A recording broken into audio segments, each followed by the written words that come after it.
question de la semaine. Êtes-vous pour une possible révision de la Constitution au Bénin? Je serai pour la révision de la Constitution si cela est pour vraiment améliorer la gouvernance au Bénin. Je serai vraiment pour cela.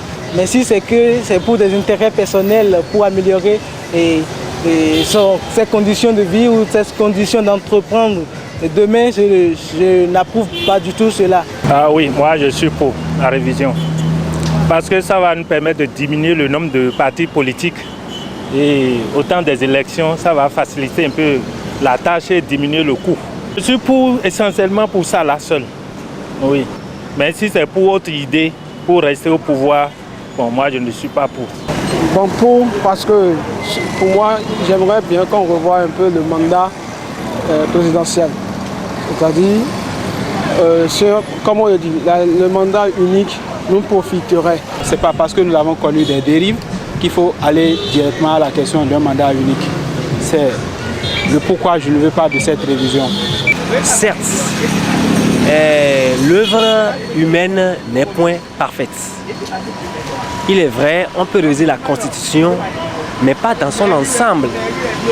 Parce qu'il y a des sujets plus brûlants que la révision de la Constitution. Il faudrait que nous attenions d'abord au développement du pays. Les institutions sont là, c'est des institutions qui sont fortes. Bon, est-ce qu'il faut s'attaquer directement à la révision de la Constitution? Je préfère qu'on mette cela d'abord en arrière-plan et par le développement du Bénin. On peut changer la Constitution. Et on ne peut encore pas changer. Sur quelles conditions? On peut toucher la Constitution, mais on ne peut pas toucher à certains articles.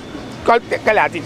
Les 70 ans, si tu as 70 ans, tu ne peux pas arriver sur notre pouvoir. Premièrement. Secondo, tu as fini avec 2 mandats. Tu ne peux pas demander le 3e mandat.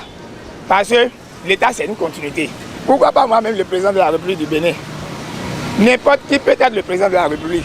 Mais, vu que tu es le président de la République, ce n'est pas une éternité que tu vois que tu vas continuer pour mourir sur le pouvoir. Pour moi, personnellement, maintenant, la Constitution, réviser la Constitution, ce n'est pas encore le sujet le plus important.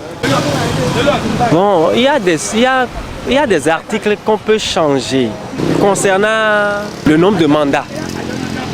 Est-ce qu'il faut toucher à cela? Parce que nous avons déjà eu des présidents qui sont passés, qui ont fait 2 mandats et qui sont partis. Les ministres qui font des détournements de fonds ou font telle ou telle autre chose et sont incapables d'être arrêtés, donc on peut faire des révisions en ce sens où quand on est un dirigeant ou n'importe quel titre qu'on soit et qu'on pose un acte qui n'est pas digne en son nom, on peut être vraiment interrogé et jugé ou vraiment rendre compte de ce qu'on a fait.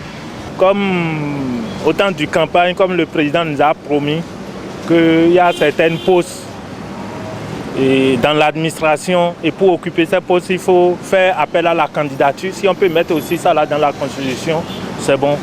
Je ne pense pas que cela soit quelque chose d'opportun. Le plus important aujourd'hui, c'est de penser à l'emploi des jeunes. Il y en a tellement qui sont au chômage. Et puis, je dirais même que c'est comme une gangrène qui est en train d'envahir tous nos pays africains aujourd'hui. C'est bien de penser que oui, quand on révise la Constitution, ça va changer quelque chose dans le développement du pays. Mais on ne comprend pas toujours les idées qui se cachent derrière cette révision-là. Les idées peuvent être bonnes, les idées peuvent être également mauvaises. Le tout dépend de la mise en œuvre de cette constitution-là, de cette nouvelle constitution. Quels seront en tout cas ce qui sera mis dedans, autre que ce qui existe déjà pour améliorer le niveau de vie de la population.